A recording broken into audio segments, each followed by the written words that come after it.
Hivi dini ya Kiislamu ni ya kinyonge au Waislamu wenyewe ndio wanyonge?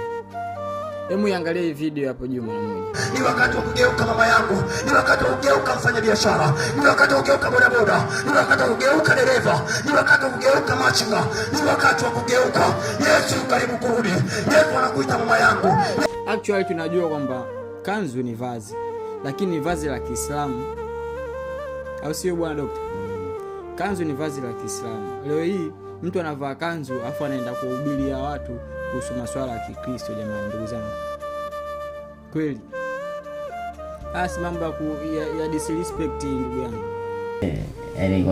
Yaani nimeona hii clip nikawa nacheka tu, kwa sababu yaani imefikia stage baadhi ya watu ambao si ni wametumwa, siji ni watu kutokana na akili zao, siji ni kutafuta content.